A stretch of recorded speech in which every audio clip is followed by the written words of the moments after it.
Every business needs loyal customers to exist, survive and thrive.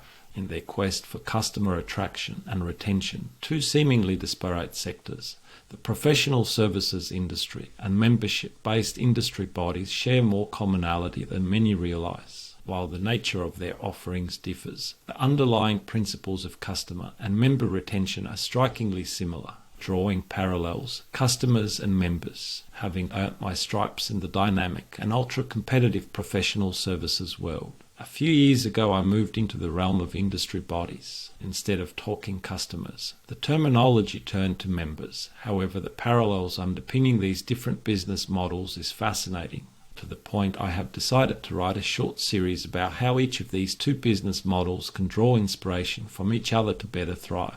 Similarities span the articulation of a compelling value proposition, differentiation through business model innovation, or even just go-to-market considerations. Leaders of each type of organization could learn a lot by putting themselves into the shoes of a CEO or a marketing executive of the other. If you run a professional services organization, pretend for a minute your clients are members whom you must entice to join your tribe. And conversely, if your daily job centers around attracting and retaining members, try to view your organization as a professional services company through which you provide valuable services to your constituents. Consider a professional services firm, say an international services company like a DXC Technology, a medium-sized consulting organization, or even a much smaller local services provider in the marketing strategy or digital services space. Their clients primarily consist of corporate entities seeking expert advice in navigating complex business challenges. The value proposition on face value seems clear: tailored solutions backed by strong technical and industry expertise and a proven track record of delivery. The client's expectation is not just about problem solving, but also the acquisition of knowledge and strategies that can be applied long after the engagement ends. On the other hand, membership bodies, such as a branch of the National Electrical and Communication Association in Australia, cater to entities seeking to be part of a larger community that offers networking opportunities,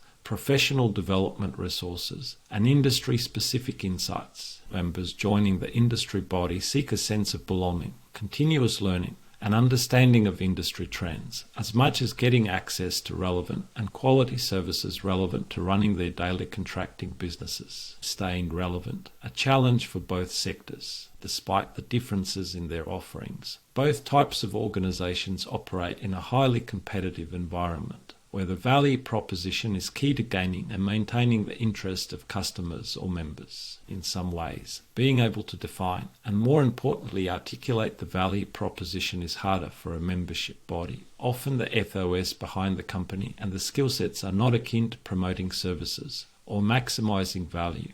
But equally, membership bodies, despite all odds, are often more successful in evolving their offerings to align with changing market dynamics and member expectations compared to traditional services businesses. The challenge of how to stay relevant and ahead of the pack is a holy grail topic in business. Let's take the example of a professional services firm that specializes in digital transformation. Their value proposition might be their unique methodology and successful case studies. However, as digital transformation becomes a standard practice across industries, the firm needs to innovate and expand its services to stay relevant. Perhaps they could offer post-implementation support or develop proprietary technologies to give them a competitive edge versus their competition. Not dissimilarly, a membership body like NICA also needs to continuously reassess its offerings. As online learning platforms become more prevalent, the association's traditional seminars and workshops may no longer attract members. They might need to look at different ways of offering their resources, staying ahead of other niche providers, often ironically professional services companies competing for the same customers whom the industry body tries to attract as members. Membership bodies often don't have the lucrative marketing budgets, the high-end skill sets, nor the abilities of many of their niche service provider competitors, but they have something that often is overlooked in the professional services segment. An inner realization that to be successful, the membership body must ensure offer industry relevancy.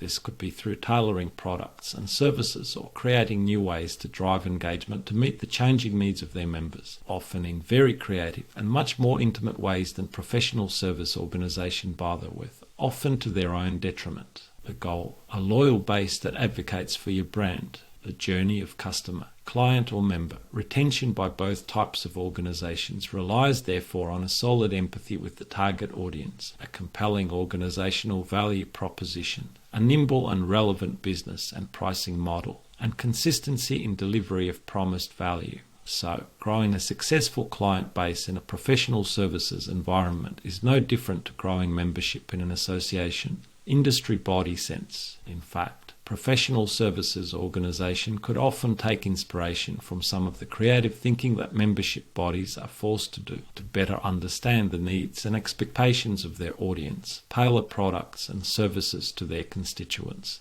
and continuously innovate their offerings and go-to-market strategy. Remember, the goal is not just to attract and retain, but to create a loyal base that sees value in your offerings, advocates for your brand, and contributes to your growth. Looking ahead, the importance of a solid value proposition. In the next part of this multi-part discussion, we'll look closer at some practical examples of the criticality of a solid value proposition and how each type of industry can cross-pollinate experiences from each other to maximize their value statements and differentiation to their markets, remembering that often membership bodies and professional services organizations compete for the same customers. A clear articulation of the differences becomes arguably one of the more critical success factors in enhancing their customer and member retention strategies.